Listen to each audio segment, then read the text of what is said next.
hearing titled, Help Wanted, a Stronger Labor Market for Robust Growth. I want to thank each of our truly distinguished witnesses for sharing their expertise today. And now I'll do an opening statement before turning to Senator Lee for his. One of the most important things we can do as a Congress is to help build a policy environment that encourages the creation of well-paying, high-quality, safe jobs. Jobs that allow Americans to support themselves and their families. To create opportunities that provide workers with both a steady paycheck and the ability to care for loved ones when they're in need. Ensuring workers can navigate care and work responsibilities is crucial to boosting overall productivity and advancing long-term and robust economic growth, which benefits us all. The purpose of this hearing is to examine the barriers to labor force participation. Why is it that certain workers have been unable to rejoin the workforce? How can policymakers help address this trend? Despite the strength of the nation's ongoing recovery, in which the pace of new jobs created has been steady, with almost 5 million Americans returning to work under President Biden, I believe the most in the first 10 months of any presidency, the uneven return of the workforce we're witnessing really raises some concerns. It's particularly troublesome that women comprise nearly 2 out of the 3 workers who have dropped out of the labor force since the beginning of the pandemic. To understand the current situation, it's useful to look at pre-existing trends in U.S. labor force participation. After increasing dramatically over the second half of the 20th century, women's labor force participation peaked in 2000 and has been declining since then. The reason for much of this decline has been the lack of structural support for women's full participation in the economy, such as paid leave and affordable and accessible childcare. The pandemic highlighted these underlying structural changes confronting our care infrastructure. Women remain the members of the family most often responsible for a greater share of care work.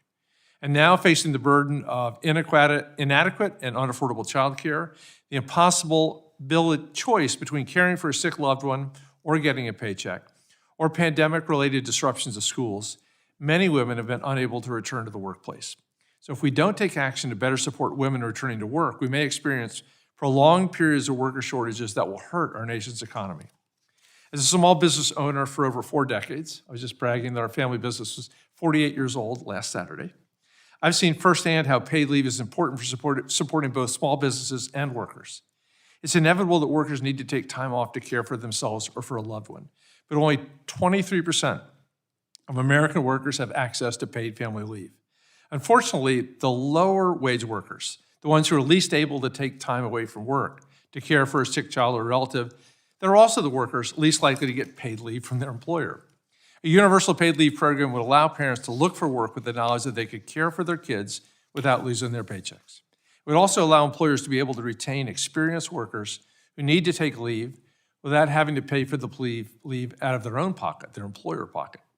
The good news is we can take from the current strong demand for workers is that we know from the recent past that when there is strong demand, they do return to the labor force. Under President Obama, the U.S. began the longest period of continuous job growth in modern history. And the tightening of the labor market created opportunities for millions of previously marginalized workers to rejoin the workforce and drive up wages, particularly among low-wage earners. So while the coronavirus pandemic rocked the labor market, pushed the labor force participation rate to lows we haven't seen in decades, the hot labor market before the coronavirus pandemic demonstrated that sidelined workers can be brought back into the labor force. And this offers us a useful example as we look to address the current challenges facing workers. But as helpful as strong demand for workers can be in pulling back people back into the labor force, we have seen that if we want to make meaningful improvements in labor force participation, we must address these gaps, existing gaps in workforce supports that help workers navigate both jobs and care responsibilities. Workers have made significant progress in the past year. Under President Biden, the unemployment rates dropped to 4.8% in September, 4% in Virginia, beating expectations. Nevertheless, as we see in many different ways, including supply chain disruptions, there is significant turbulence in the labor market. And it's incumbent on this Congress and on the Joint Economic Committee to examine and act on policies that make it possible for Americans to maintain their work responsibilities while ensuring for the well-being of their loved ones. So I'm looking forward to learning from each of the witnesses today, and I'm happy to introduce the Vice Chair of the committee, Senator Lee from Utah. Thank you very much, Mr. Chairman. I look forward to today's hearing. Throughout the history of our great country, Americans have worked to build businesses and employ workers and support families in the process. Through work, we've developed new ideas that have bettered our own lives and the lives of our neighbors, our communities, and our entire country.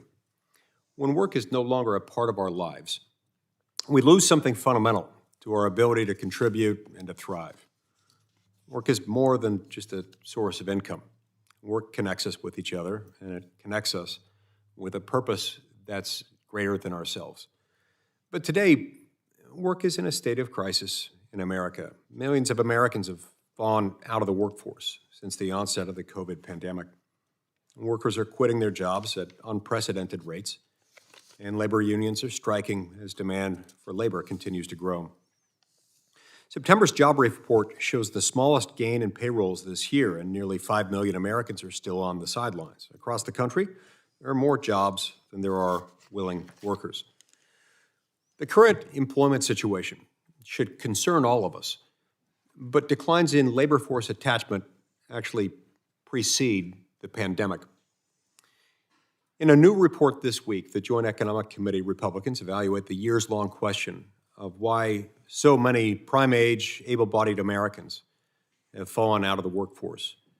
For men, connections to work have been declining for decades and hit a record low last year with the onset of the pandemic recession. For women, connections to work started receding in the last 2 decades. Our report finds that government programs and policies are making work less attractive and that many Americans are voluntarily disconnected from work. That is a problem for our country, and it's certainly a problem for our social fabric. Fortunately, there's a lot that we can do to reconnect people to work. To begin with, we have to start to begin to address existing policy. In many instances, existing policy causes or at least exacerbates some of these problems. Over the last 18 months, Congress increased safety net benefits and left those new and expanded programs in place for too long. Congress authorized unemployment checks that were sometimes twice as large as Americans' paychecks and provided rent subsidies, stimulus checks, loan forbearance, and new health care coverage, as well as expanded food stamps. Importantly, most of those benefits did not require recipients to look for work even after vaccines were widely available to protect workers and businesses as they began reopening and rehiring workers again. Current legislative proposals could make many of those anti-work incentives permanent, which is the wrong choice. Instead, Congress urgently needs to implement policies that draw disconnected Americans off the sidelines and into the workforce. Congress must remove disincentives to work by strengthening work requirements and safety net programs for able-bodied workers. We should also be working to eliminate existing barriers to entry. Anytime we can do that, it helps. Some of those barriers include things like occupational licensing and labor regulations that prevent a whole lot of Americans from entering new professions or working flexibly on their own terms. Finally, the federal vaccine mandate is an obstacle to connecting people to work, and there's no legal or constitutional authority for it. The threatened employer mandate has not even been issued yet, and Utahns tell me that it's already jeopardizing their livelihoods and that unvaccinated workers are preemptively being put on unpaid leave, which leaves them without a source of income, yet cruelly also leaves them ineligible for unemployment benefits. Under the mandate, some Americans would be forced to make a personal health decision against their will or face losing their job, and with it, their ability to put food on the table and feed their families.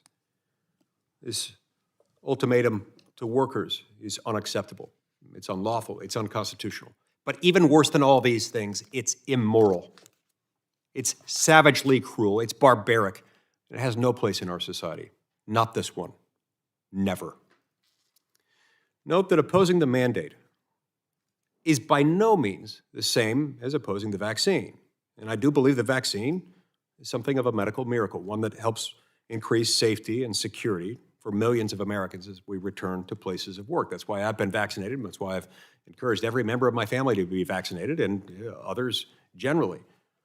But today, we have to acknowledge that that's different than telling everybody he's got to get it, regardless of religious beliefs or pre-existing medical conditions or whatever is on someone's mind, because it's not right to tell people that the government's going to force their employer to fire them, leaving them unemployable, unemployed, and without access, in many instances, even to unemployment. That is wrong.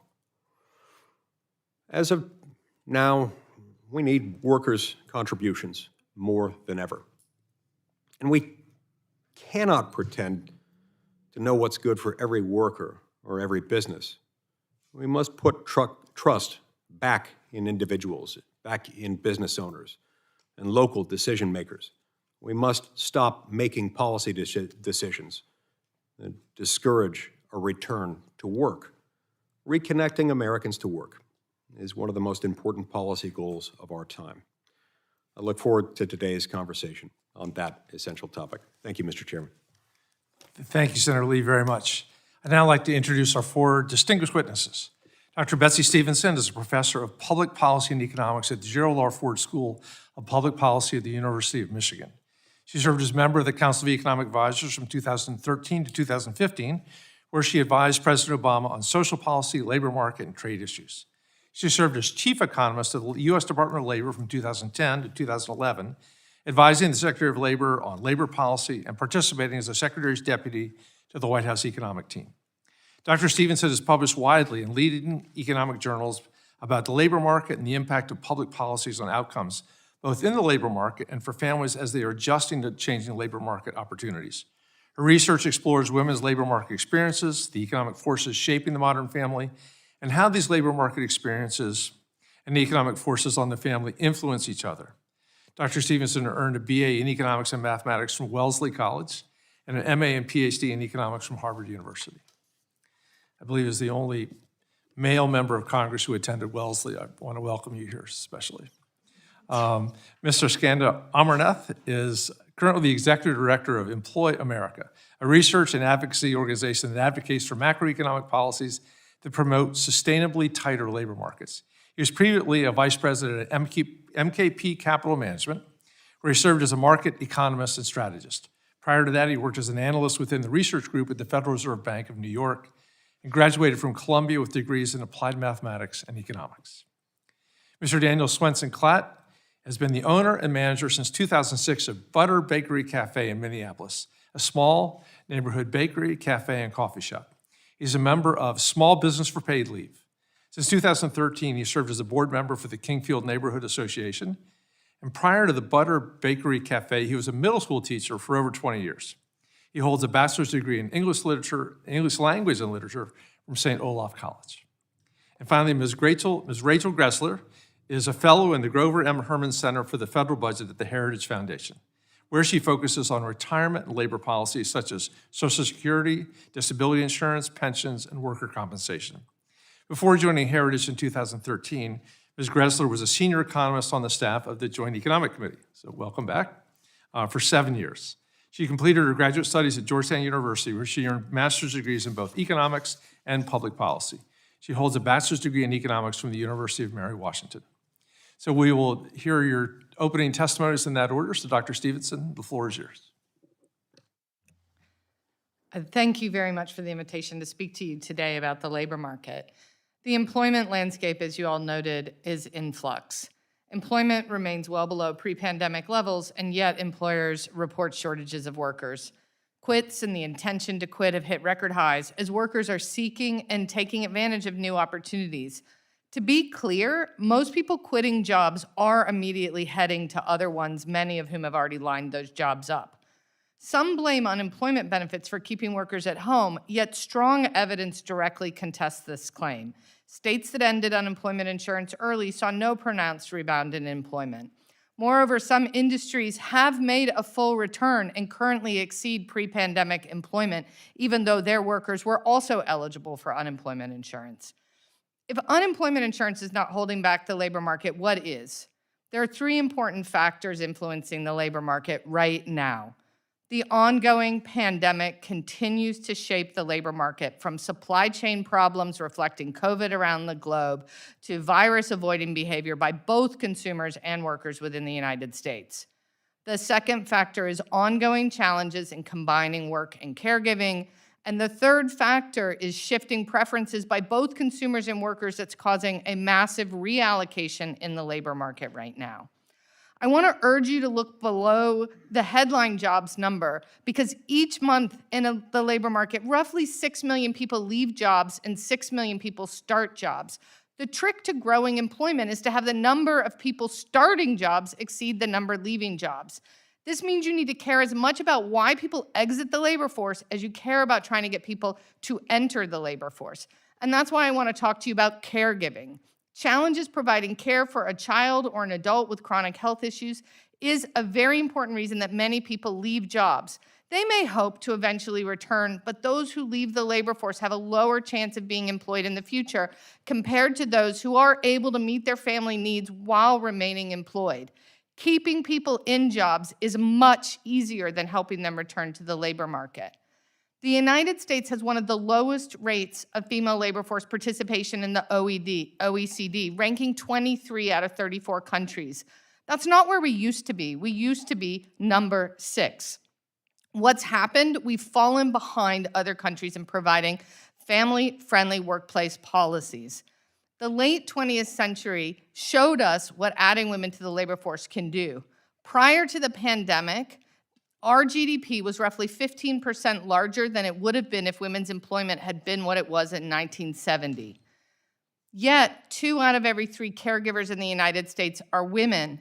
So I want to make 3 points about paid leave, because we've had decades to study and learn around the globe, and we now know that paid leave is essential to greater labor force participation.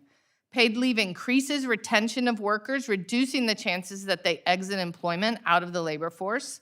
The vast majority of businesses find that paid leave is either positive for their business or has no noticeable negative effect. And children benefit from time to bond with a new parent, leading to higher lifetime wages and greater employment as adults. I urge you, as you consider these policies, to care as much about employment in 20 years as you do now. And so thinking about investments in children beyond paid leave, such as through the child tax credit and support for child care services, to support not only our current economy, but our future economy. Because it is ultimately human ingenuity that fuels our economic growth. Economic growth in 20 years depends on the choices we make today about investing in our youngest members of society. Economic growth today depends on the choices that you make to support parents and children. The challenges that parents faced during the pandemic were not unique to the recession. Instead, they highlight our failure to adapt childcare, workplace flexibility, and workplace parental leave policies to meet the needs of a workforce in which women held half of the jobs prior to the pandemic. The choices you make now about paid leave, early childhood education, and childcare will shape the U.S. macroeconomy for decades to come by influencing who returns to work, what types of jobs parents are able to take, and what kinds of promotions parents are able to receive and accept. So I urge you to choose wisely. Thank you, Dr. Stevenson, very much. Next here from Amarnath. Good afternoon. Thank you for inviting me to testify at this hearing. As was noted, I am the Executive Director of Employ America. We advocate for macroeconomic policies that promote sustainably tighter labor markets. When labor markets are sustainably tighter, businesses actively compete for workers and are incentivized to make investments that improve the productivity of their workforce and their businesses themselves. We are recovering at a rapid pace, but until we can fully get behind this pandemic, we will not be able to recover all the employment that's been lost. The presence of the Delta variant had an identifiable impact on job growth in the food services sector in August and September. And as another stylized example, education employment did not see its usual seasonal upturn in September because the impacts of the pandemic are still preventing a full normalization of conditions. The headline unemployment rate is 1.5% above where it was pre-pandemic, but this understates the true employment gap. The pandemic has also depressed labor force participation, which thereby distorts what the current unemployment rate is really telling us. Some might see this as a byproduct of people exiting the labor force for good, but the truth is we really don't know who is in the labor force and who is out of the labor force with any real precision, accuracy, or consistency. It is simply easier to look at who is employed and who is not employed and then benchmark to population and age structure, which is why I would recommend looking at the 25 to 54-year-old prime age employment rate. I will call it the PER for short.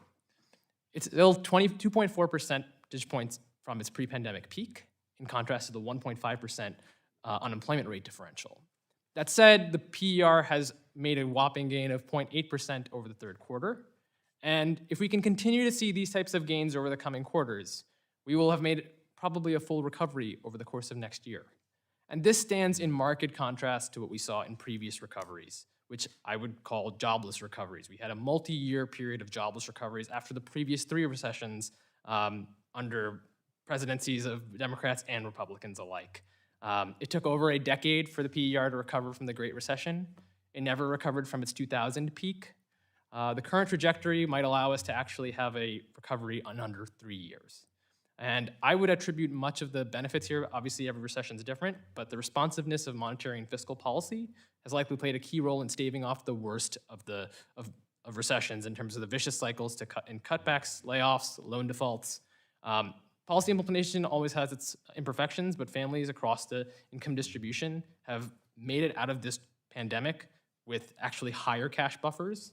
And while disincentives are a big sticking point politically, I would say that the best of evidence available does not really show an identifiable effect, especially if we look at the evolution of job growth around unemployment insurance cutoffs. On the other hand, using fiscal policy to keep people whole has allowed a lot of those vicious cycles to not materialize to the same extent, and I think that's a big reason for why we have seen such a rapid recovery in contrast to previous recoveries. Tighter labor markets, I think macroeconomic policy has a big role to play in keeping labor markets tight. And I think we're seeing that now in terms of wage growth differentials are compressing, so people at the lowest wage levels are able to see the fastest wage gains. We've seen that the employment rate differentials between black and white persons has actually narrowed considerably to all-time lows. And I expect, as we did over the latter half of the 2010s, the differential in employment rates between those who have a college degree and those who only have a high school diploma will also narrow.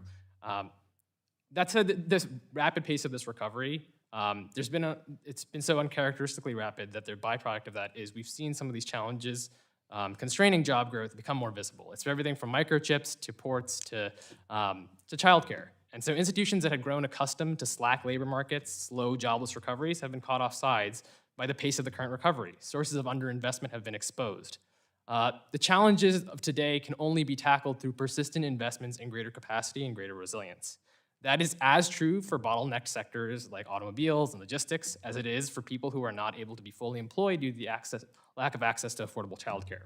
If we settle for a shallow recovery from here, businesses will continue to underinvest and fewer people will be able to participate in the benefits of a growing economy. As a final note, while I have referenced the importance of achieving a full recovery in the PER from the pandemic, that should not be the ceiling of our ambitions. It should disappoint us all that the US is a clear laggard among comparable advanced economies in terms of the prime age employment rate. For a stark example, Quebec has a PER of 7.4 percentage points above the US. A key ingredient to their success has involved raising the employment rates of women through the availability of universal childcare.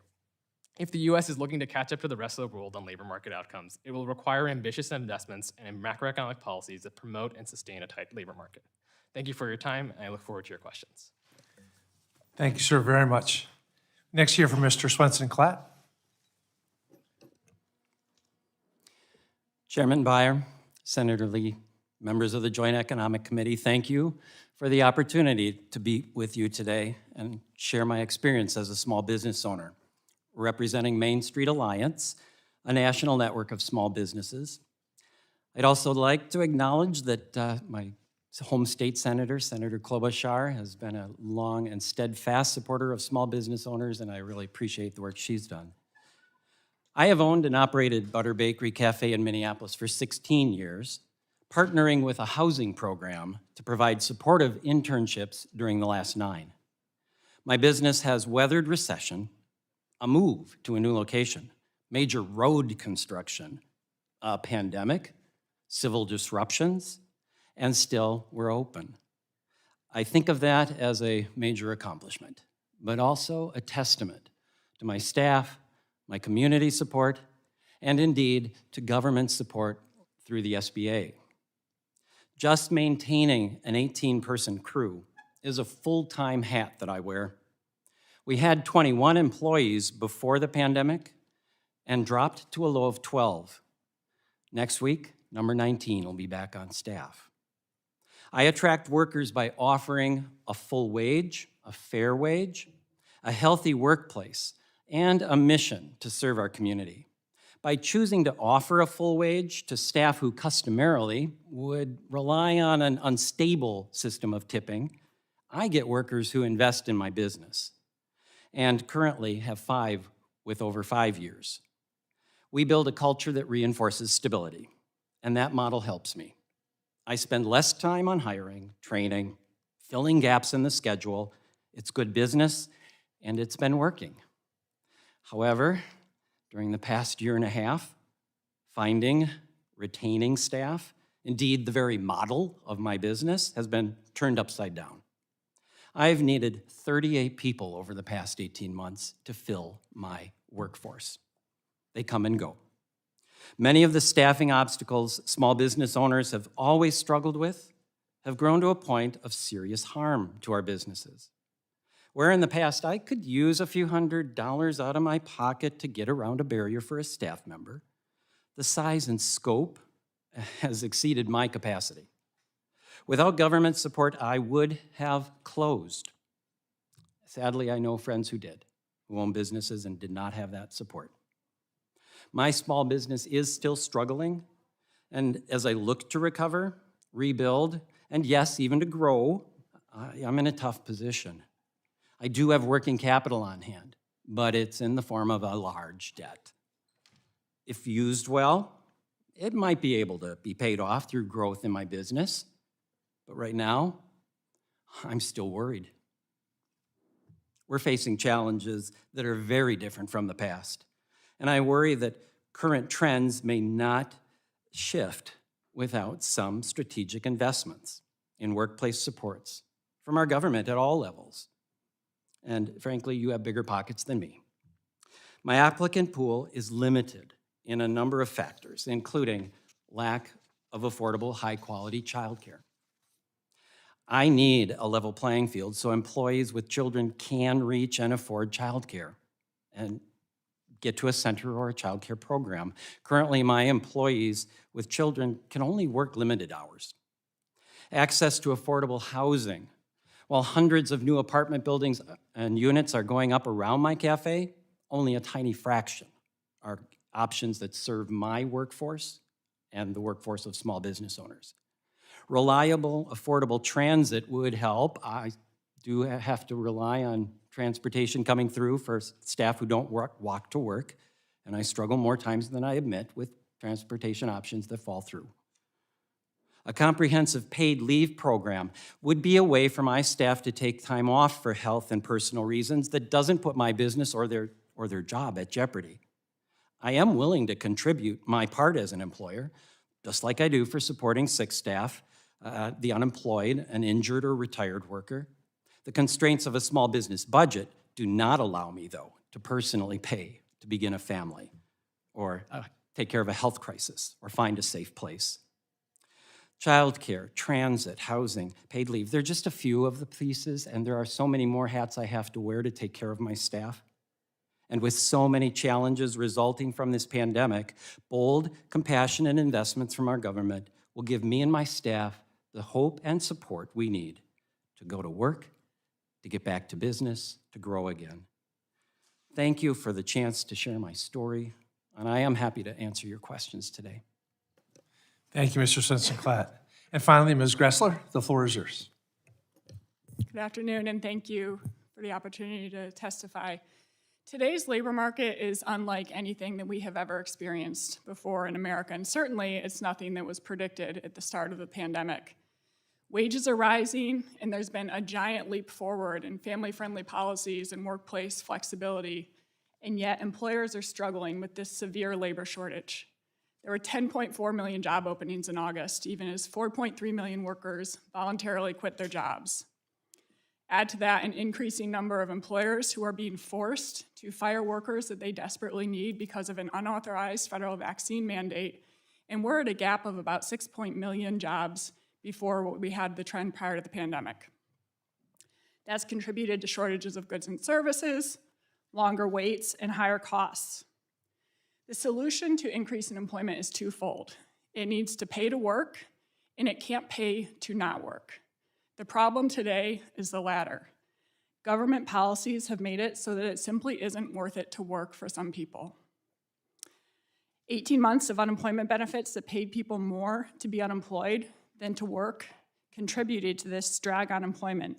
States that ended those benefits early have experienced much faster recoveries, and an estimate shows that had the states that didn't end the benefits early otherwise done so, they would have gained 800,000 more jobs in July and August alone. Then there's been massive expansions in Obamacare subsidies, food stamps, and other welfare benefits that have made it possible for some individuals and families to be better off not working. This massive $3.5 trillion reconciliation bill will double down on employment losses by creating welfare without work programs that discourage people from taking jobs and at the same time raise taxes and micromanage employers so that they're less likely to create jobs. The Texas Public Policy Foundation estimated that this bill would reduce employment by 5.3 million, while Casey Mulligan estimated it would cost 8.7 million jobs. Most of those losses would come from expanded Obamacare subsidies and also the monthly child payments that eliminate work requirements. A study by University of Chicago economists found that those monthly child payments would cause 1.5 million parents to drop out of the labor force. That's particularly troubling when you consider that those losses would disproportionately fall on lower income and single-parent families where work is an essential component to breaking cycles of poverty.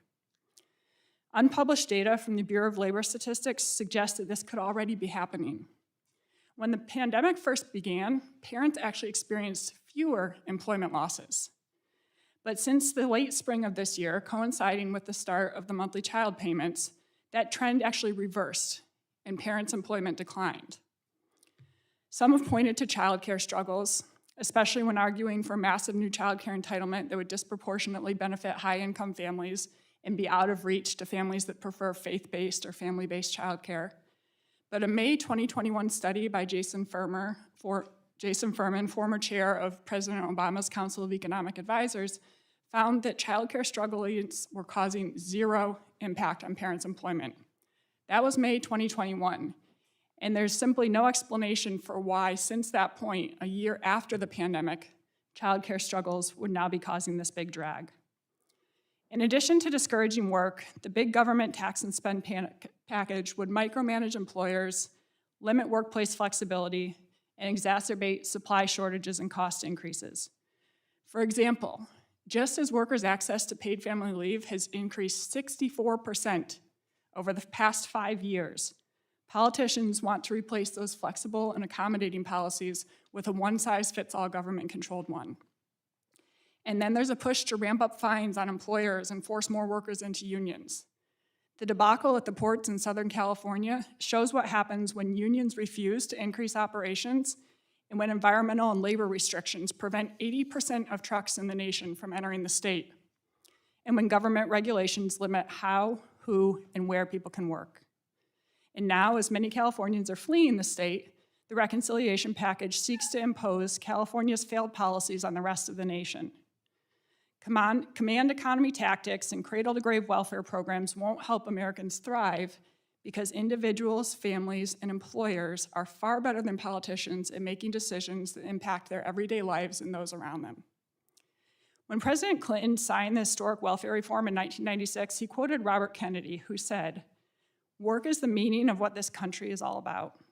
We need it as individuals. We need to sense it in our fellow citizens, and we need it as a society and as a people." Politicians can help empower Americans to succeed by allowing them to keep more of their earnings, by reducing regulations, by allowing more flexible job opportunities and more accommodating benefit options, by expanding educational choices, and by trying to help get people off of welfare instead of anchoring them to it. Thank you. Ms. Grimsworth, thank you very much, and thank all of you for your testimony. We now begin a round of questions. I'll begin. I'm reading Rick Atkinson's new book on the Revolutionary War, where I discovered that George Washington, as the first general of the Continental Army, required smallpox vaccinations for all the troops. A lot of history there. I'll point out that the 1 million people in America have already died from COVID-19. And it's not just about your personal desire to risk death. It's about the significant likelihood that you will cause the illness or death of others. We certainly wouldn't want people with very contagious polio or leprosy or smallpox wandering through our businesses and our populations. Dr. Stevenson, I'm concerned, but Ms. Gressler talked about the states that eliminated those benefits early had faster growth than those that didn't. I'd read studies in both the Wall Street Journal and the New York Times that pointed exactly the opposite. Can you, as former chief economists of Labor Department, comment on that? I have seen a number of studies that found that there was no effect at all from ending those unemployment benefits early in terms of increasing employment. That's what economists, market-based economists, found at places like Goldman Sachs and other, I would say, market economists who have an incentive to go where the truth is. I've also seen academic economists like Aaron Dubé, who did very deep analysis and found no real effect. The biggest criticism I've heard of on these studies is that when the states ended those unemployment insurance benefits early, they also saw a rise in COVID cases from the Delta variant, and whether that's clouding any ability to do the analysis, I'm not sure if that's what Casey Mulligan was trying to account for to get the results that you just heard. But there's a wide range of studies that do find the exact opposite, that we saw ending the unemployment benefits early did not send people back to work. I just note that Virginia kept the benefits and has an unemployment rate 0.9% below the national average. Mr. Swenson-Klott, you had talked about the baker who had 1 week of leave added up, and you paid the rest of it, the other 2 weeks, and actually deferred your own salary. How many small business people do you think can pay this out of their profits or defer their own salaries to keep their people doing that? Thank you. And before the pandemic, those kind of opportunities were really pretty hit and miss. Whether the bakery was ready, had some cash flow, whether I could feel like I could give away a couple months of time. There are plenty of times I never did that for staff who needed the time away, who we just didn't have the cash to do it. And it's more the story that I hear from other employers that they just wouldn't have paid that. It wasn't available to them. We don't have that kind of cash flow. When the pandemic assistance came, all of a sudden I found I had a way to pay people to be away. And that was just an amazing gift for me as a business owner and for my staff. Thank you. Dr. Stevenson, how do you feel about the adding the work requirements? And what's the evidence about work requirements and its impact on these families that need the help? So the amount of money in the child tax credit is terrific for reducing poverty, but not enough to replace a salary, or wages. And this is why I don't think that the evidence is very strong that it would lead people to not work. Let me be clear, I very much support increasing financial support for childcare. Putting a work requirement on the child tax credit is turning it into a child care credit for single parents because you're requiring them to work and incur costs regarding child care. I find it very difficult to put together the arguments that want to allow families to be able to make the right choice for them about when they provide care for their own children and when they're in the workforce with the idea of putting a work requirement on the child tax credit. The point of the child tax credit is to ensure that children don't grow up in poverty, and we shouldn't be requiring that everybody in the household work. I also just have to point out that there is a very disturbing inequality with a work requirement on a child tax credit, and that my understanding is the way it would be implemented is at the household level. So you would be requiring that a single mother works, but would not be requiring that a married mother works. And that is a gross inequity that we should not allow. Thank you, Dr. Stevenson, very much. Let me now defer to the senator from Utah for his questions. Senator Lee. Thank you, Mr. Chairman. Ms. Gressler, I'd like to start with you, if that's all right. Work is something of a foundational component of living a happy, healthy, productive life. Research from our team here at the Joint Economic Committee's Social Capital Project has shown that being out of the labor force is not only associated with less income, but also poorer social outcomes, more physical ailments, and worse emotional well-being. Given the benefits associated with work, I think encouraging work is important, and discouraging it should be avoided. Dr. William McBride, a witness at our previous hearing, noted in his research for the Tax Foundation that tax hikes in the Build Back Better Act would cost Americans more than 300,000 jobs. This plan would also remove work incentives in the child tax credit and the dependent care credit. For mothers and fathers who already have weak ties to the labor market, for them in particular, how will they be affected by removing these requirements? And rather than giving up on work as the primary way to increase living standards, are there other policies that you would suggest to increase these opportunities for Americans? Yeah, so the massive reconciliation package has multiple ways in which it discourages work, primarily by making work not pay, especially for people who are at the margin, and that's at the lower end of the income scale. My colleague Robert Rector estimated that this proposal would add about $8,500 in new benefits to a family that's already receiving about $36,000 worth of cash, food, and housing benefits. That's not even counting the health care. And so you're creating a situation where individuals can be better off not working. And yet we've seen that historically breaking cycles of poverty means you need to have an example of work in the home. If you have a two-parent home, then yes, one worker could be working and one could be staying home with the child. If it's a single parent, there needs to be that example of work there. And in terms of increasing employment, increasing the incentive to work, and helping to have more of that in the economy, there are many ways that you could do that. One of them that I think is particularly fruitful during this time, and I'm looking at women in particular, is more opportunities for flexible work. Freelancing work, independent work, so that it doesn't have to be the 9-to-5 job where you have to report to the boss and you have to check in and sit at your desk, but things that I've seen so many women, my friends included, that they're able to do, whether it's in the morning or at night, and still be able to care for children. We shouldn't be closing doors to opportunities, and that's what's in this proposal in many ways, including forcing people into those unionized one-size-fits-all jobs. Right. So in many instances, you actually have federal law and federal regulations based on federal law serving as a restriction on those things. And reforms like the Working Families Flexibility Act, which would allow America's moms and dads to make decisions that better reflect their own needs, would help this problem in the same way that this legislation would make it worse. Absolutely, and your Working Families Flexibility Act is one of the best ways because it's particularly geared for those lower income hourly workers. And all it does is give them an option. If you want to work 2 extra hours this week so that you can take 3 hours off next week, that's a choice. Nobody's forcing it. It should absolutely be done to help increase that access to paid family leave. Now, last month's disappointing jobs growth report underscores the uncertainty associated with our slowly recovering economy.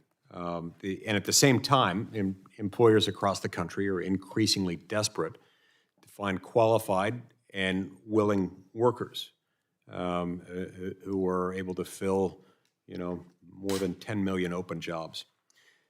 President Biden's vaccine mandate, from my perspective, not only will, but is already making things worse, which is odd because it doesn't even exist yet. He hasn't had the decency to share it with us, so it can't be challenged in court, can't be scrutinized, but people are following it because the in terrorem effect of these anticipated daily civil monetary penalties of like $70,000 per worker per day per violation is causing a lot of corporate America to just say, we're going to try to guess what it is so we're not caught flat-footed. And I've heard from employers across Utah say that they may have to fire as much as 20% of their workforce. So The vaccine mandate is just one more example of Washington getting in the way of the recovery. And so if the president doesn't reverse course, what will be the effect of these policies on Americans' conditions as they approach work? And it's not just the loss in jobs. We're also talking about a loss in the safety and the health and education, because these are the people who are being impacted most. New York City had to lay off thousands of school workers. They've had to lay off thousands of healthcare workers, shut down maternity wards. My sister lives in New York, and she had one of her young children who had to have an operation, and she was told to travel 170 miles to Pittsburgh because the closer hospital by them was having staff shortages due to the vaccine. So this is absolutely impacting Americans, and I think it's very ironic and just wrong that yesterday's heroes are now today's villains and are being fired. Unacceptable, un-American, unconstitutional, and immoral. Thank you. I had to point out that I heard last night that we have 1,042 Virginia children who have been hospitalized with COVID, and 2 died 2 days ago. Senator Heinrich, the floor is yours.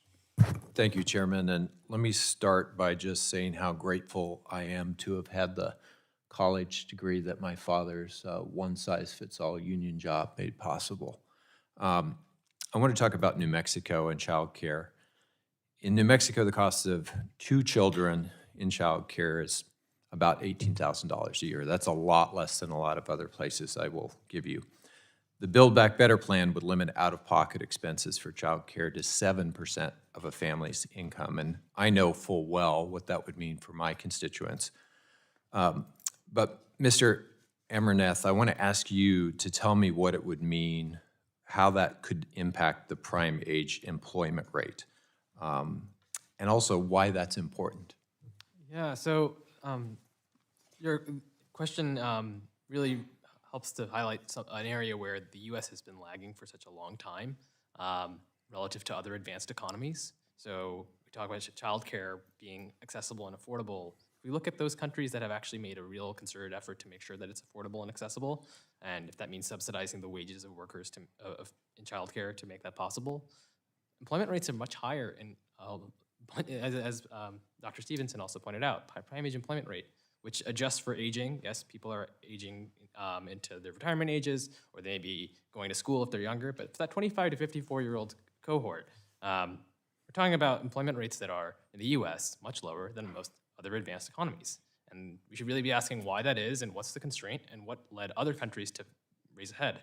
And a big part of that, I would argue, is female employment rates have been able to rise because not all work has to be done within the household, that you actually are able to have that flexibility, that childcare is not so punitively expensive on the market that you have to effectively be at home.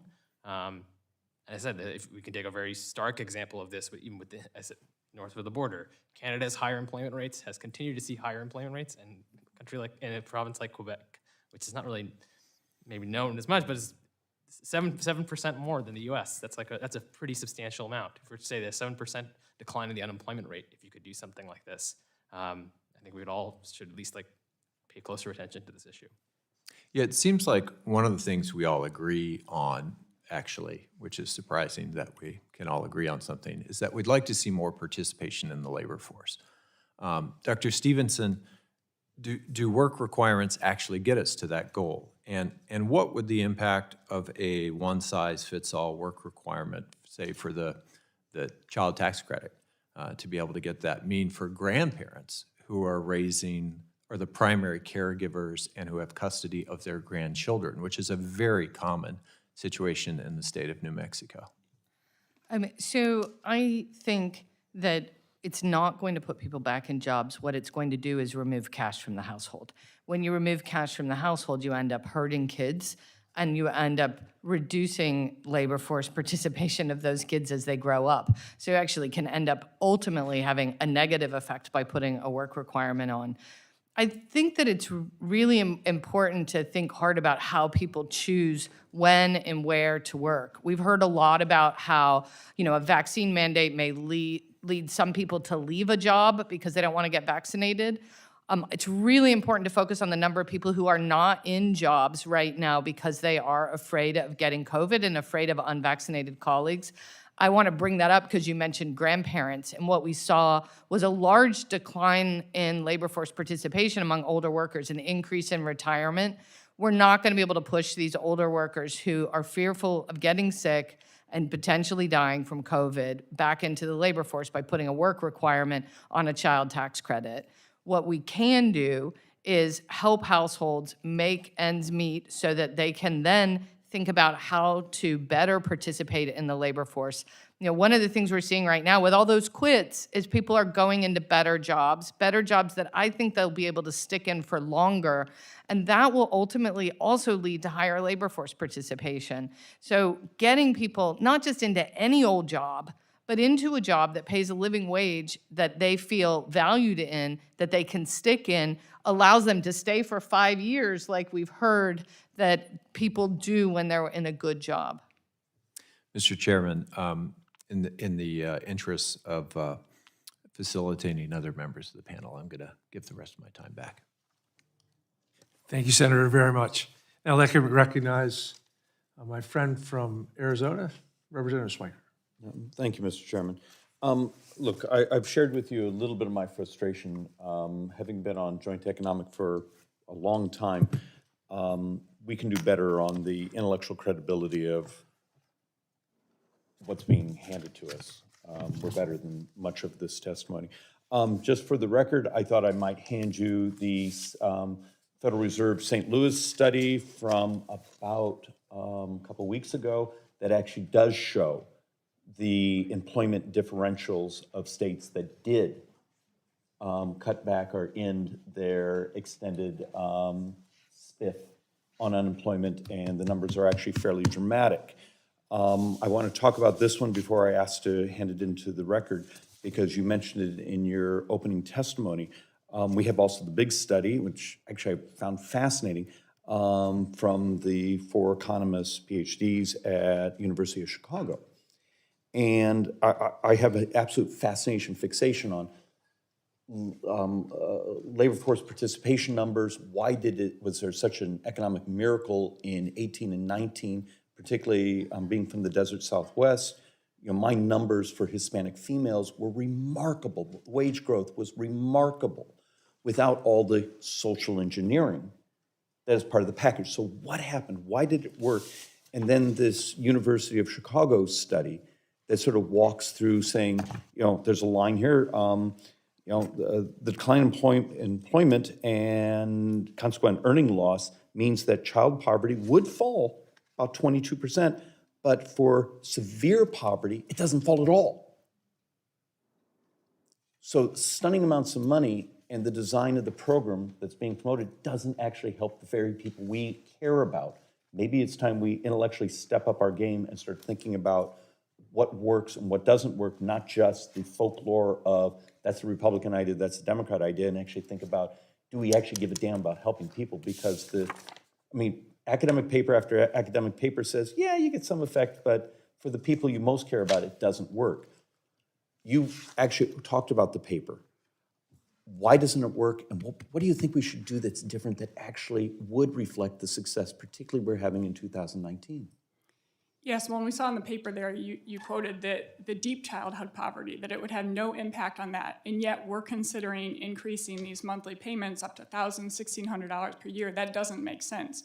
So what that says is at the furthest low end of the income scale, those are the people who are going to lose that work connection.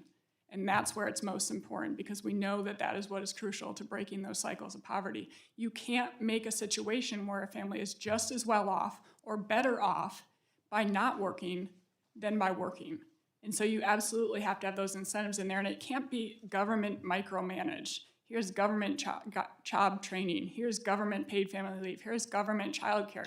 We saw that what happened after the Tax Cuts and Jobs Act that included tax cuts on corporations, they fed it through to their workers. Some of those companies went out and they pulled their workers. What do you want? Do you want higher wages? Do you want more compensation? A lot of this time we want paid family leave. That's why we saw a 64% increase in paid family leave. We saw a $1,400 above trend wage growth in the period after that because those tax cuts fed through and they resulted in workers having higher incomes. And they also just gave more opportunities out there. Employers were willing to invest in their workers with job training programs. And the opposite is occurring here because you're going to take away from the people who are creating jobs and redistribute it in ways that discourage people from taking jobs. Look, we have lots of good data, and it's real math of the miracle numbers. I mean, it was the Goldilocks economy. Demonstrating, once again, supply side does actually work. Great wealth effects, closing of income inequality, minority population seeing wage growth and employment growth. And I despise storytelling, but I'm going to actually break my own rule. Great experience. Homeless community in Phoenix. We actually do a combined homeless shelter, helped work on it for years ago.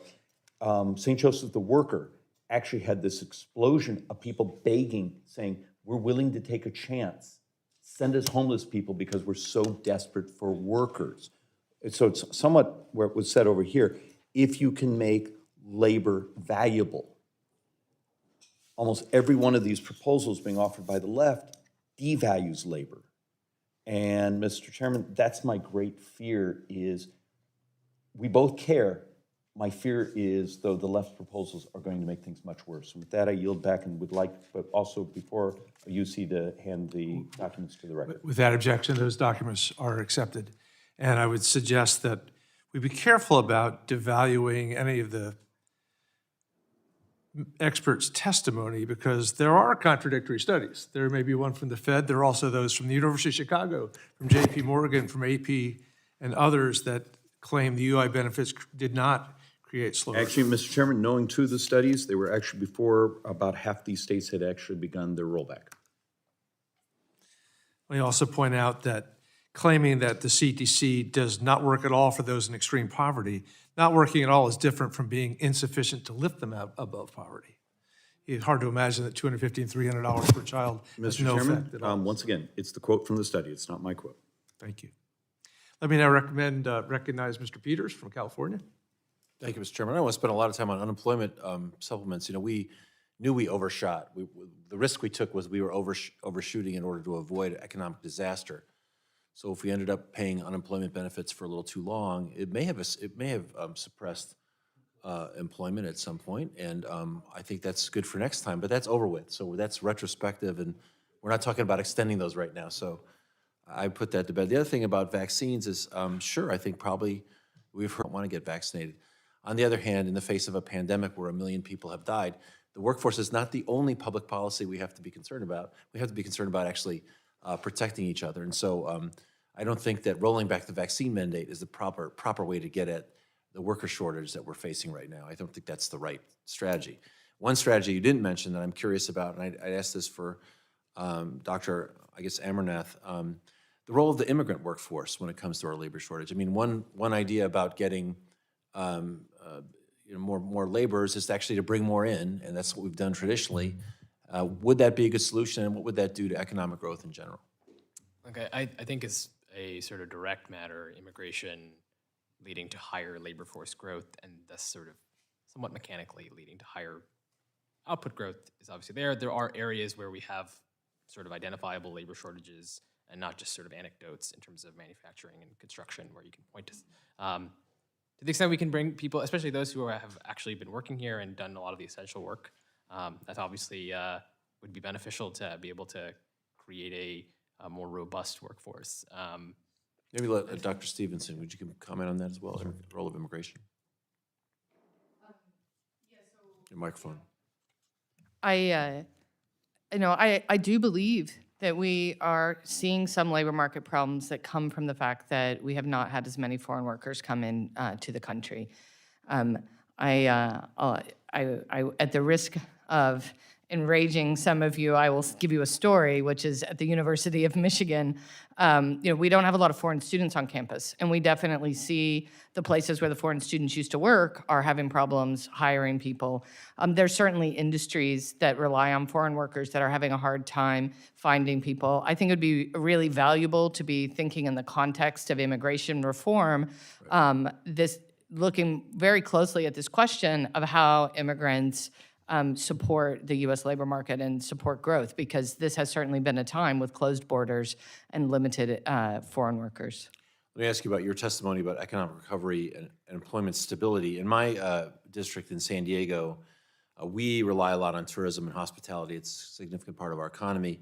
What would you say about tourism and hospitality? What could employers do to increase stability in their workforce when these jobs don't always come with benefits and other incentives? I mean, the first thing to say is these jobs have become much riskier. These were not risky jobs. In fact, when I was a kid, a college student, a young person in my 20s, these were fun jobs.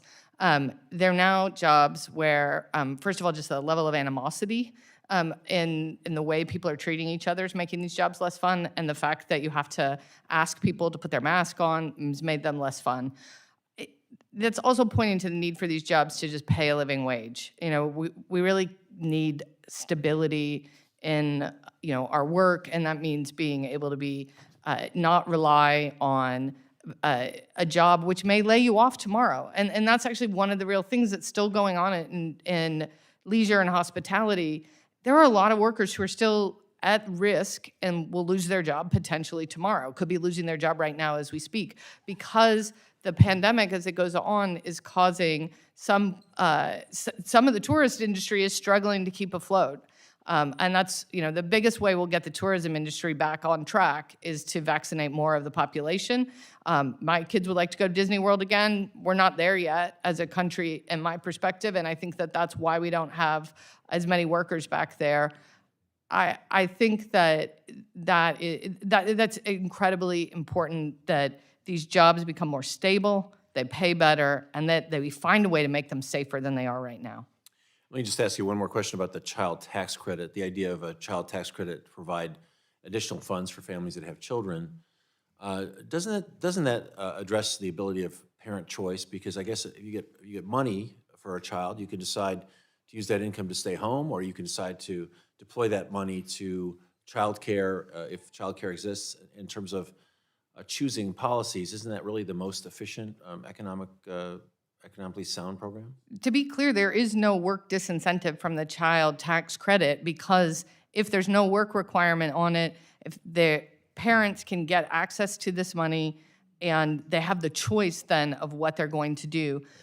If we put a work requirement on it, then you're effectively saying, I'm going to give you money to pay the additional costs of you going to work. If you don't put the work requirement on it, you're letting parents choose what's right for their family. Right. I think parent choice is something we all would like to support. And I yield back. Thank you, Mr. Peters. Let me recognize now Congressman from Kansas, Mr. Estes. Thank you, Mr. Chairman, and thank you for all our witnesses for being here today. And without enough workers, Americans across the country will continue to experience rising prices, longer wait times, and shortages. The Kansans I represent are rightfully alarmed about the direction of the economy. You know, inflation levels are at a level not seen for 30 years, and businesses are unable to find enough workers. Instead of searching for solutions to make hiring easier, the Biden administration has decided to implement a series of policies that create barriers and make it harder for businesses to find workers. They've even gone so far as to force businesses to fire workers for reasons unrelated to their work due to the recent OSHA mandate. It's clear that the vaccine mandate will lead to serious disruptions across the U.S. economy. That's because it's both unreasonable and unaccommodating.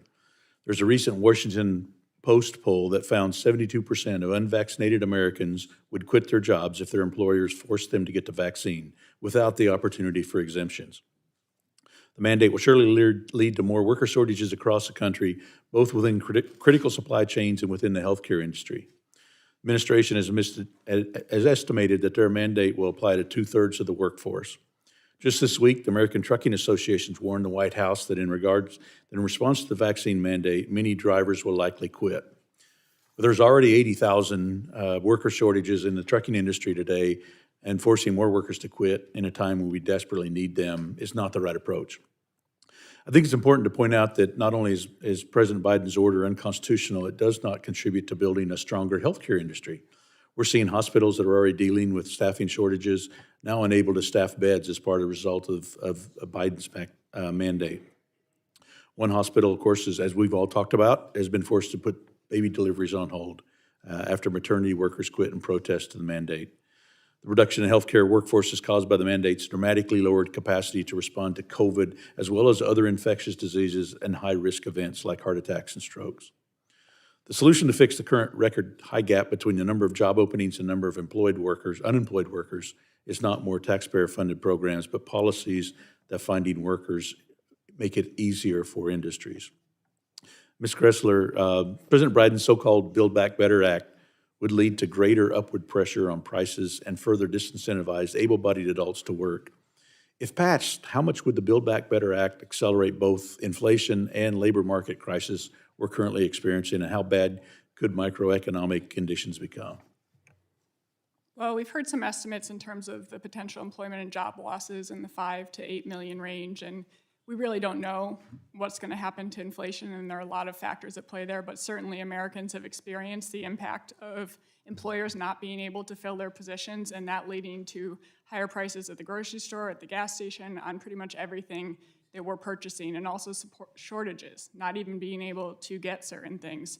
And then in looking at the Build Back Better Act and just all the rules that it's going to put on employers, micromanaging everything, I mean, when you look over that, it just makes it so difficult. You wonder, why would anybody even want to create jobs, and why would they want to run a business and provide that income and that opportunity to individuals when the government is going to be the one that's going to tell them when their workers can have access to paid family leave. They're going to tell them whether or not they have to join a union, and therefore breaking that ability for the employee and the employer to work together. That particularly concerns me among women who like to have greater flexibility in the workplace, and they might not want the rules that the union is negotiating. Or now, being an employer, you're going to have to automatically enroll workers in a retirement account, even if you don't have one set up for them yet. And you're just going to have all of these mandates piled on top of one another that just creates an enormous burden on employers.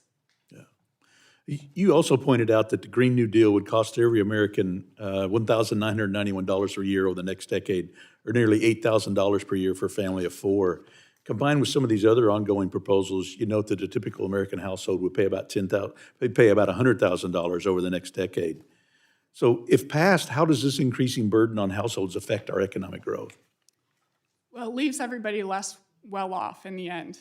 Less income, less opportunity, and I think that it's easy to sell a $3.5 trillion package as it's going to provide you childcare, it's going to provide you paid family leave, it's going to give you a monthly check, it's going to do all these things for you. But there are two sides to everything. You know, everybody argues about, I want to see the one-handed economist, because, well, actually there's two realities, and what are the costs on the other side of that? And yes, if you just look at some of those things, I added it up, and potentially the typical American household would have $100,000 less purchasing power in the future in order to trade off these things where they're going to get what the government gives them instead of what they could otherwise go out and decide what they wanted to get on their own. Yeah, you noted something very important there, that the federal government can't give any money away in a program unless it takes it away from a taxpayer to begin with. And I think that's very important to think about here, is we've heard, you know, your pockets are deeper than my pockets. Your pockets are reaching into the pockets of every American and every business owner in order to take money out of them to give it back to somebody else. We're not just talking about money that's growing off of trees here. Even if it's monthly child payments, that money has to come out of the economy somewhere, and it comes out of the paychecks and the incomes of families who are parents, who do have children. So it's not just all a net gain to be sending money because it's coming from the federal government. Thank you. I yield back. Thank you. And I recognize the gentleman from Wisconsin, Mr. Poquet. Thank you very much, Mr. Chairman. Appreciate it. And thanks for all the witnesses who are being here. I'm not going to refer to, I guess, studies. I'm going to do it from practical experience. I'm a almost 34-year owner of a small business. Started it when I had hair. I was 23 years old. It's been a while back. And I talk to a lot of small business people because those are the people I've known for most of my adult life. There's one of my largest employers in my district is in California and Wisconsin. He has 6,000 employees. He told me recently he was up to 70% a little while back on vaccination rate, and an employee came in with COVID. And he decided he was going to change that. So he did all sorts of initiatives, got up to over 99%, and finally at the end had to fire 40 people out of 6,000. That's about 2/3 of 1%. So those studies that say 20% of people will be fired for not doing mandates I'm just telling you, the people I talk to in Wisconsin don't necessarily have that study, but they have the practical experience of that not being real. I just thought I'd mention that.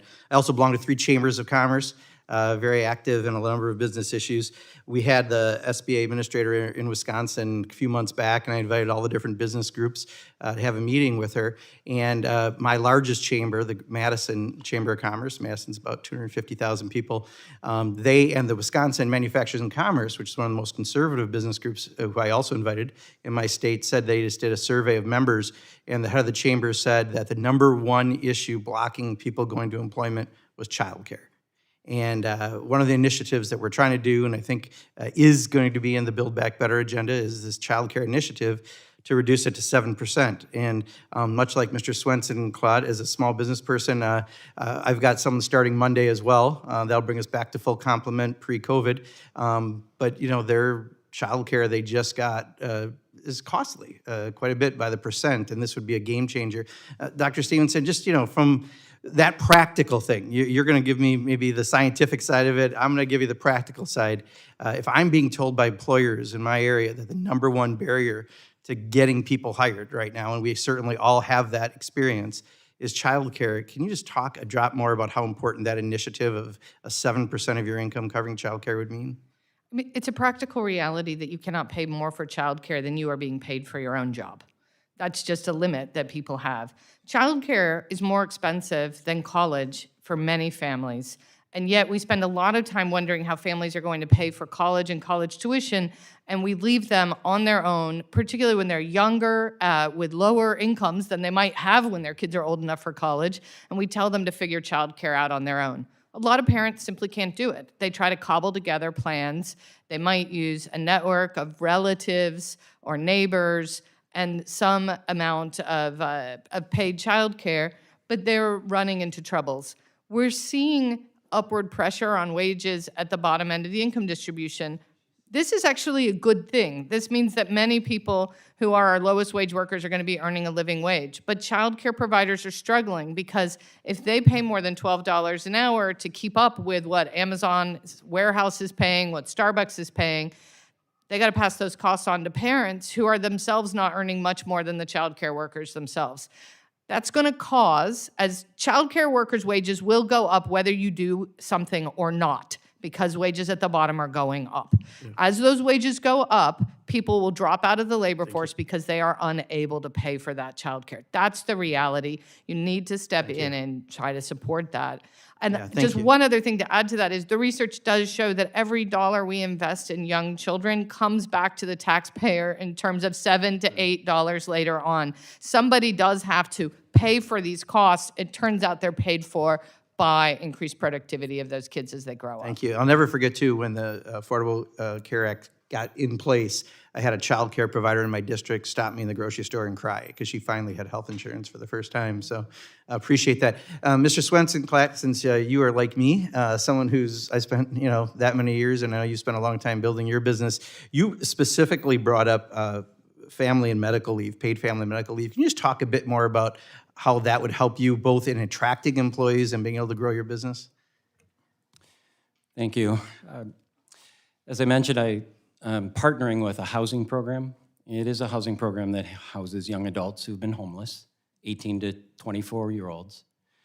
And in that population, as we work with them in internship programs, you can tell there's a lot of health disparities at work. So we're the kind of place that's supportive. We create flexible schedules. We do the extra little mile to help someone with a rough day. That's leave time in many cases, a chance for a person to just take care of themselves. Mental health issues are a huge piece of young adult experience right now. If the pandemic isn't a kind of a wake-up call, we should be aware. I have a lot of young adults who work for me for whom it's been a really tough set of years. Mental health issues are really challenging. Sometimes you need that time off. The flexibility that I had during the pandemic to back into a program that was available to pay for people to be away allowed me to just keep open. I wasn't panicking because I knew they were going to keep their job. They were going to come back when they're feeling a little better, back on their feet. We would be flexible as a staff, support each other, and get back to where we needed to be. That kind of predictability for my staff and for me means I can just keep going forward. Before that, it was very hit or miss. And I miss that possibility again. I don't look forward to the days when someone needs a couple weeks and I don't have a way to support them. And in a couple weeks, for the young folks I work with, that's rent, that's food. It's back into the instability.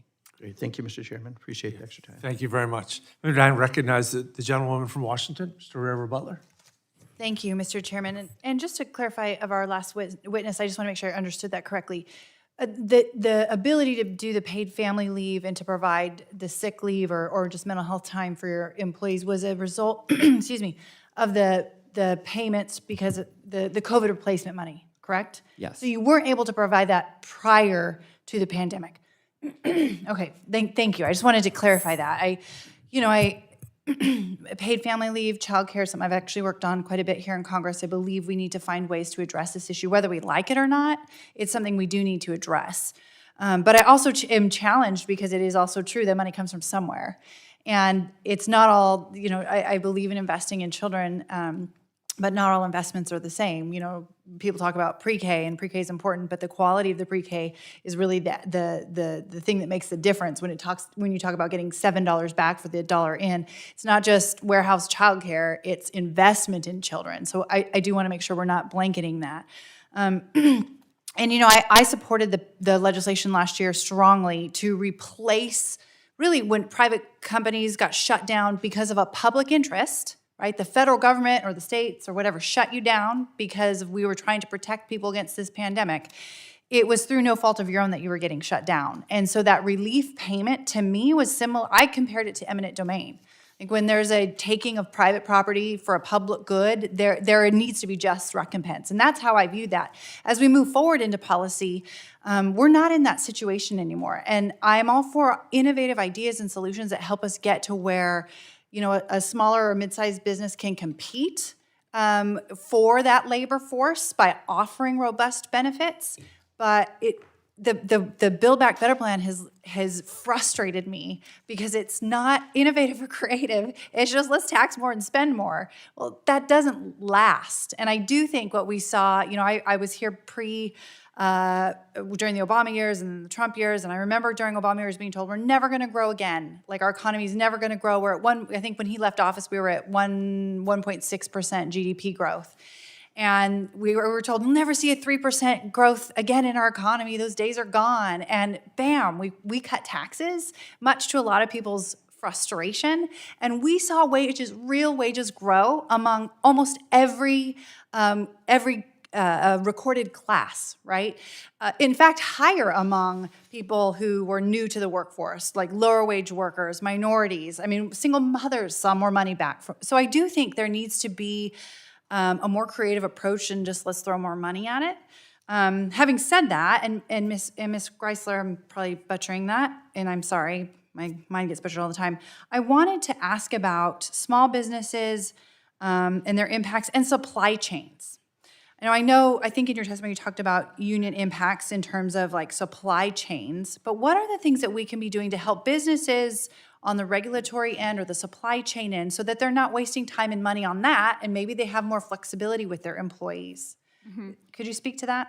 Yeah, and that just has to do with breaking down those barriers and getting rid of regulations that are in the way of preventing employers from doing what they would otherwise do, being able to work directly with their employees and to be able to get things moving, getting enough people into the door and in order willing to work to begin with. And if I could just briefly comment on the whole childcare and paid family leave, because I do think that across the board, we want to be helping people who are in need, and we want to be helping them in a way that lifts them up.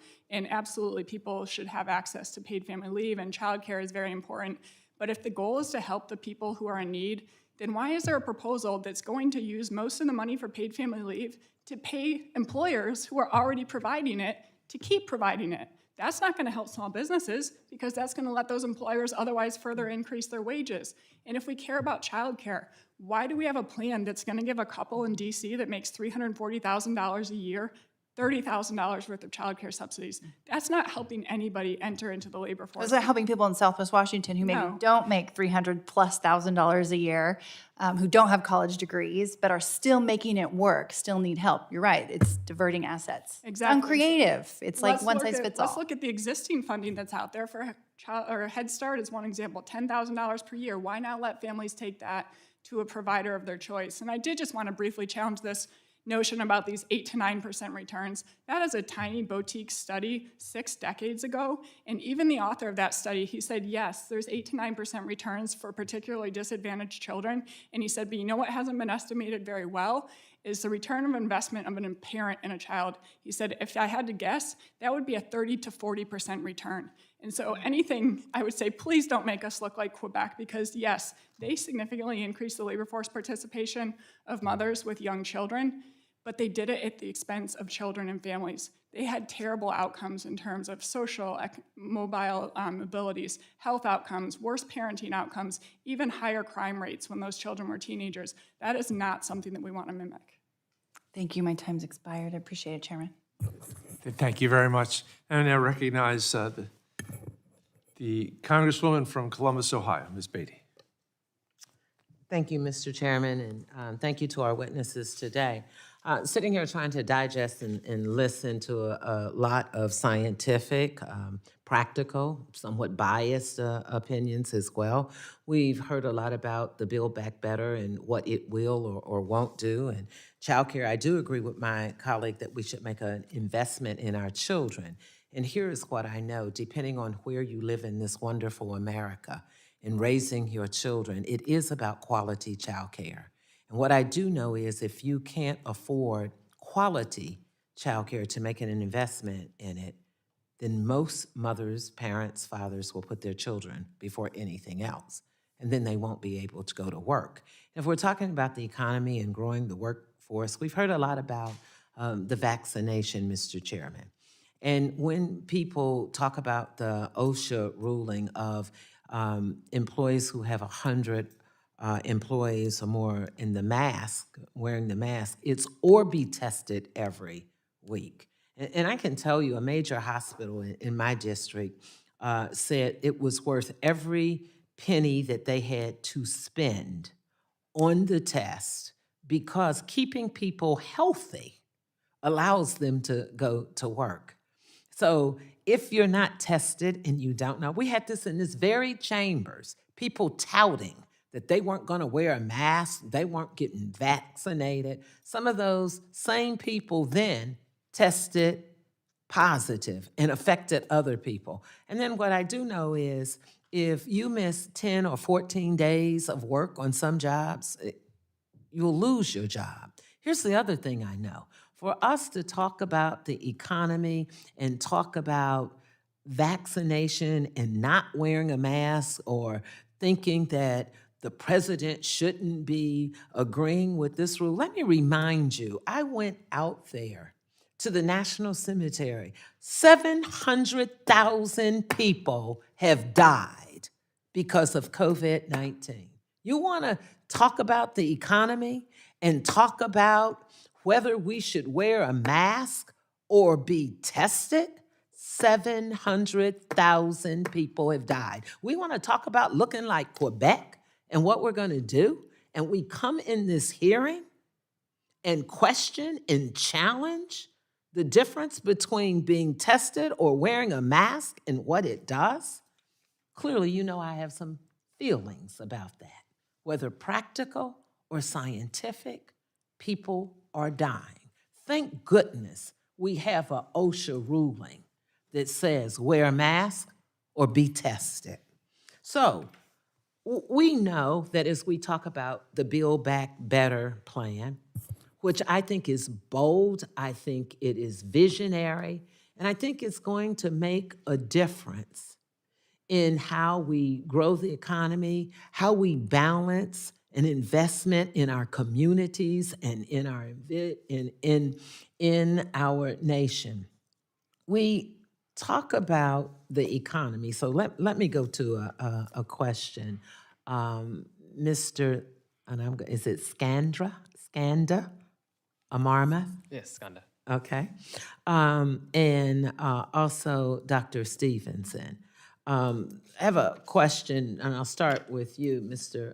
Amarmath. In your testimony, you focused on the benefits of tight labor markets and how that can have an effect on witnesses. I wanted to ask you about the impact of a tight labor market and what it would have on the racial gap in the unemployment rate. Historically, we know that Black Americans' unemployment rate is double the unemployment rate of our white Americans. How do you think, or what do you think about the tight labor market's effect on the racial gap in unemployment, and what policies can break this cycle?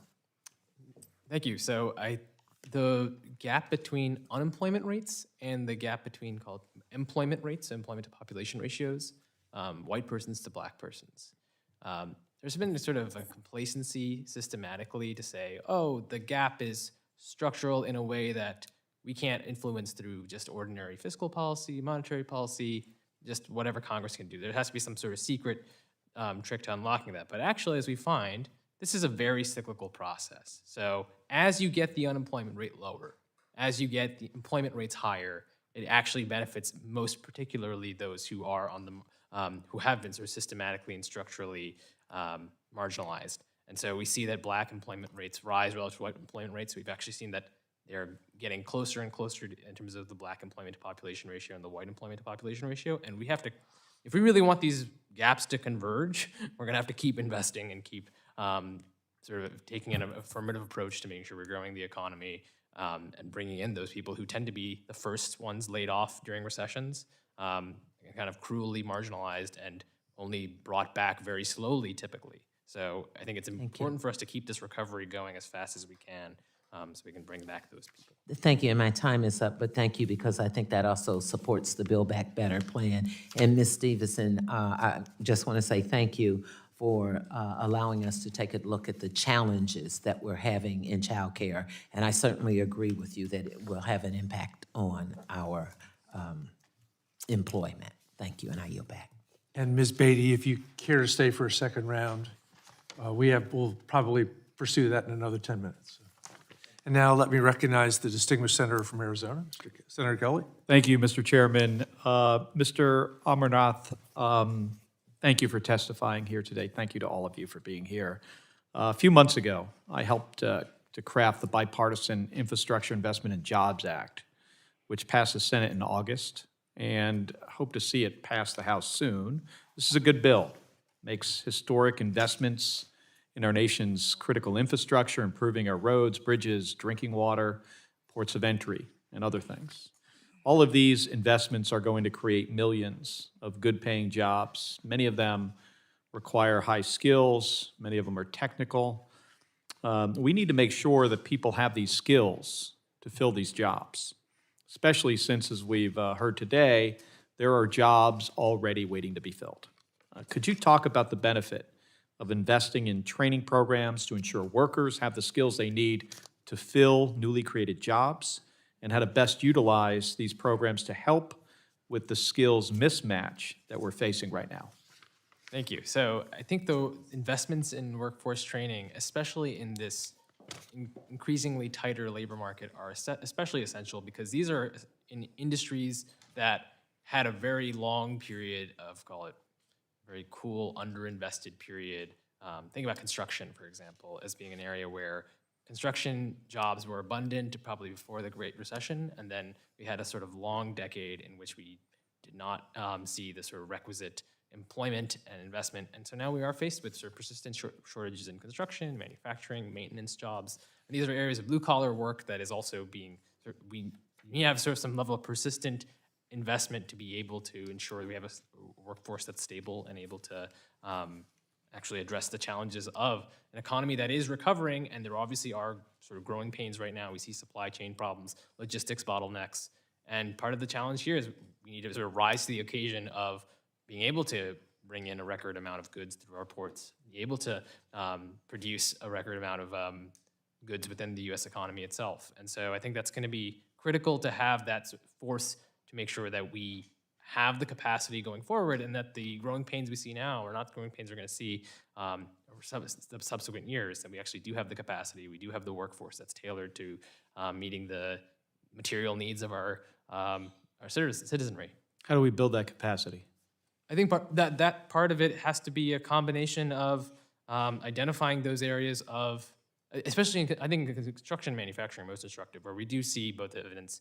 People talk about job openings. We're also seeing wage growth has also picked up in those areas. We've also seen that there is an attempt to at least hire aggressively, but it's not necessarily easy to hire people who have oftentimes moved to other sectors over time, and we need to draw them back in. And the training costs especially are costs that if we can burden share on that, especially between the government and the private sector, it would actually be beneficial to both sides, ultimately, to be able to have a trained workforce. In the end, these are very specified skills for these industries, and it's not necessarily the case that if we kind of let a big recession and not even try to attempt to have a strong recovery, those jobs won't be in demand to the same degree. And that's part of the reason we got to this point where we do have labor shortages, is that we have kind of systematically not taken as affirmative and a set of ambitions around sort of fiscal policy and especially around infrastructure investment. Do you think we can, assuming we get this legislation passed, get programs funded, we're poised to spend hundreds of billions of dollars on critical infrastructure, do you think we could build the workforce we need to complete these projects? I think so. I think it's a worthwhile investment, especially when you hear this not just from people who want to work, and there are a lot of businesses in these sectors who now see a very clear need to hire, and there obviously are frictions. That's an area where government can do a lot of good for both sides. In Arizona, we have incredible community colleges and workforce training programs, and these programs can build the workforce that we need. It's just a matter of finding the individuals, getting them through the door, getting the training they need, get them connected with the employers. I think we can do this. I do also think that we, like anything, we need to have a plan. Thank you, and Mr. Chairman, I yield back the remainder of my time. Senator, thank you very much.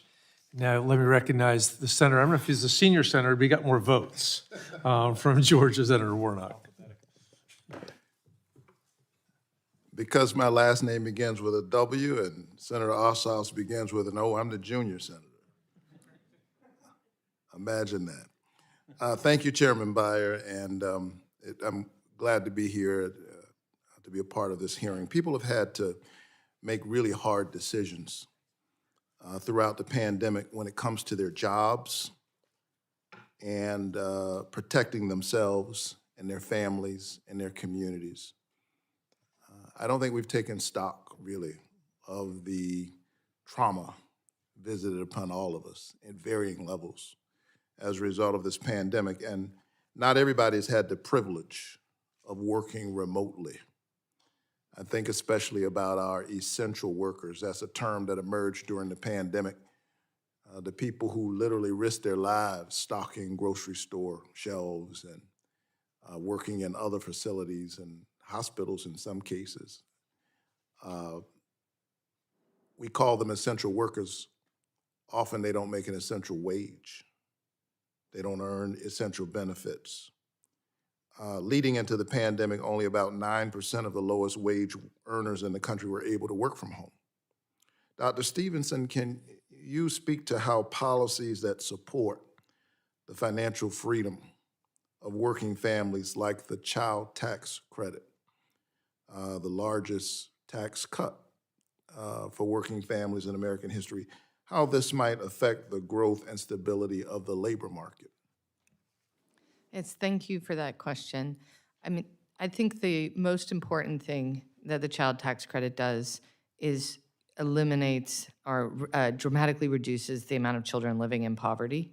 And what that does for children is ensures that they eat better, that they learn better, and that they're better able to grow into adults who will ultimately be productive. But it also gives a little bit more flexibility to the families to make the right choices for them. Families shouldn't be stuck in a situation where if something happens, we've all been there, where a kid breaks an arm or a leg, and you have to keep going to work, but who's going to take care of them? Giving them just a little bit more breathing room allows them to make better decisions. And we saw in the pandemic that people got up and went to jobs that could kill them. But the financial support we gave has allowed them to move into better jobs as we've emerged out of the pandemic, to make requests for higher wages, for more flexibility. Flexibility doesn't just mean working at home. It means knowing what your schedule is more than 24 hours in advance so you can plan for childcare. It means trying to ask for working around your childcare schedule so that you can actually go to work and do your job. These kinds of demands that workers are now currently making are being facilitated by the fact that you and Congress, in its wisdom, has chosen to give a little bit more of a cushion to families so that they can make better choices for them and their children. Families for whom wages are low and the cost of childcare is high. Yes. And this just gives them some space. So you don't believe that this is a negative impact on the economy?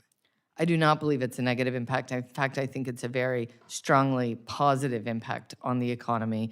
I think that most people want to be able to work, provide more for their children, but they need a little bit of a buffer, because when things start to fall apart, what we see is people can have a really hard time getting themselves out of the worst situations. So that's particularly true for low-wage workers.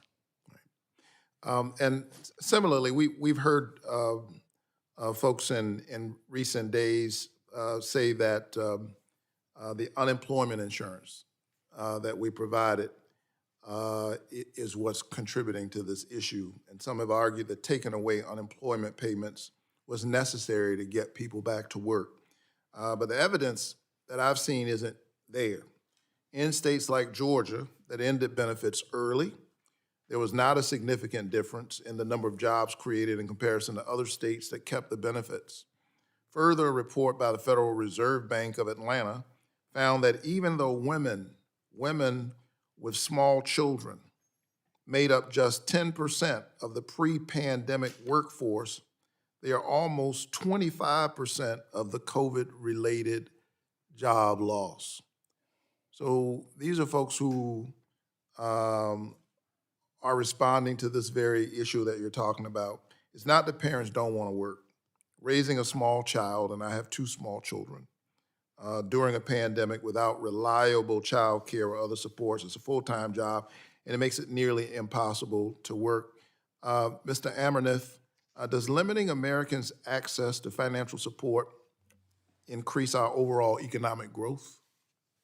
I think it's quite clearly the opposite. From the past 18 months, we have some pretty clear data about how income supports ultimately preserve consumption, preserve jobs, preserve the ability for businesses to stay open and not have to go bankrupt. And that's true especially from on the household side with unemployment insurance.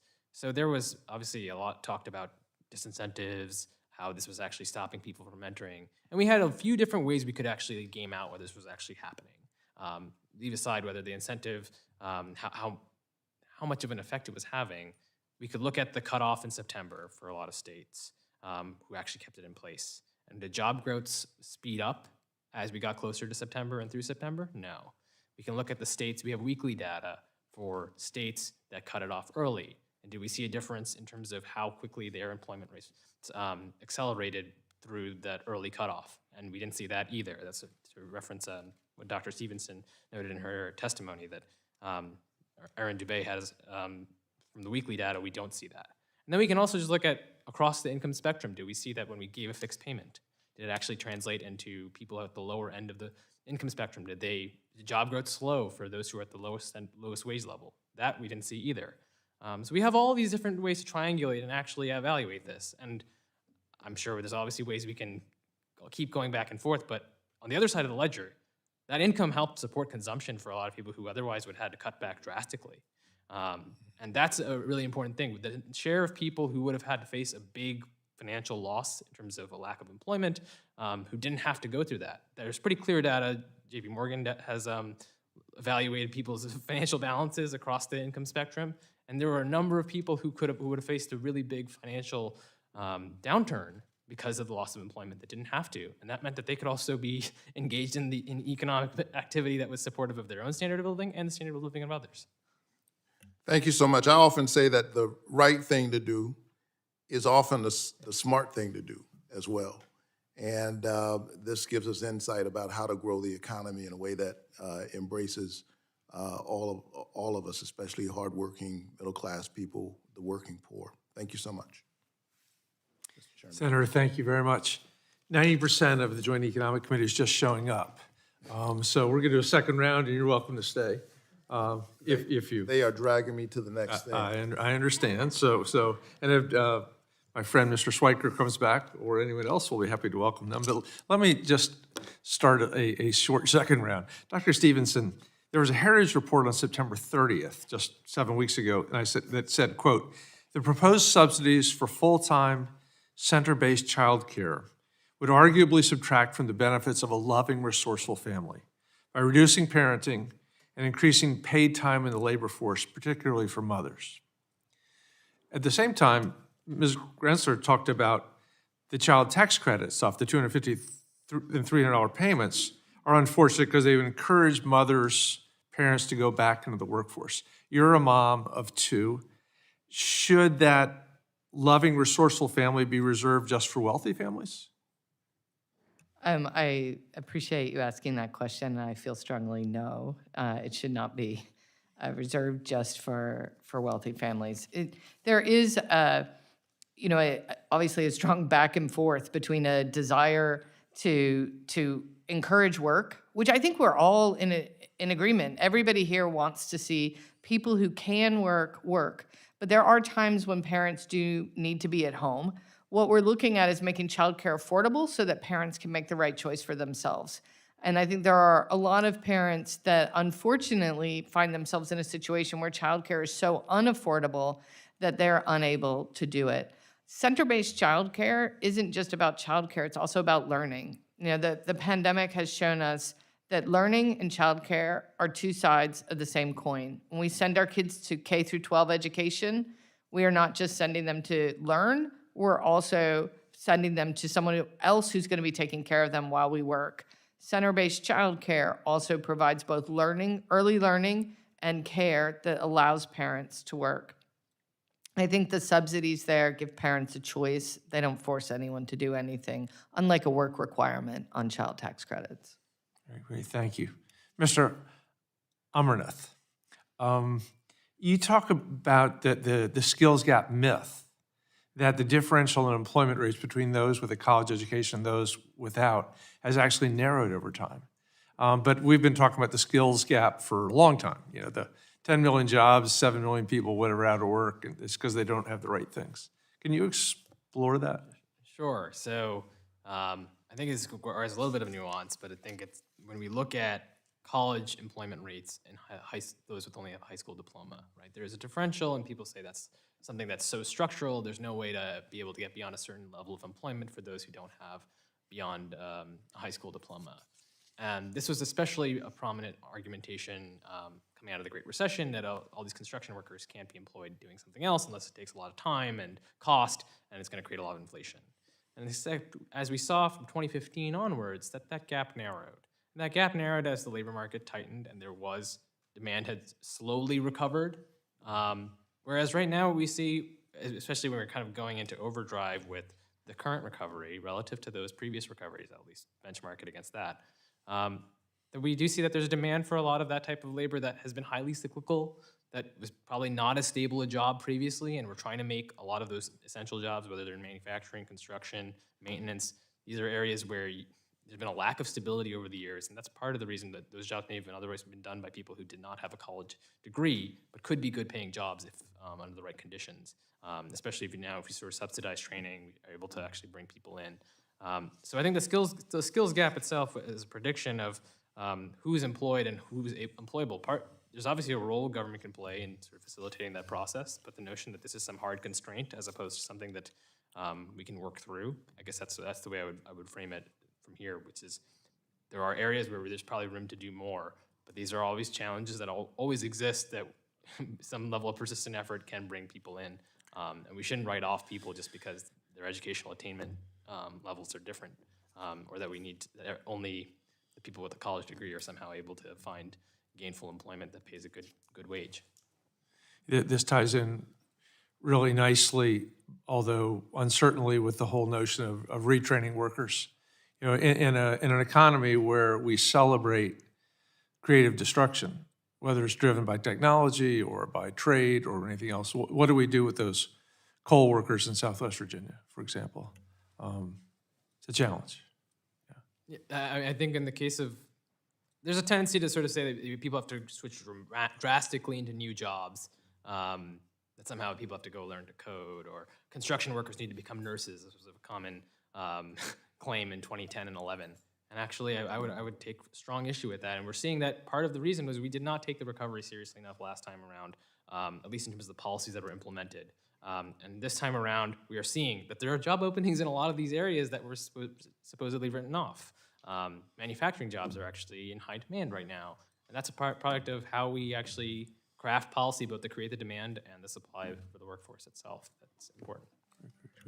Thank you. Dr. Stevenson, there's a fascinating article in today's Atlantic by Derek Thompson on this exact subject, and he talks about how the great resignation, quote unquote, seems to be accelerating along with the remote work revolution in the knowledge economy.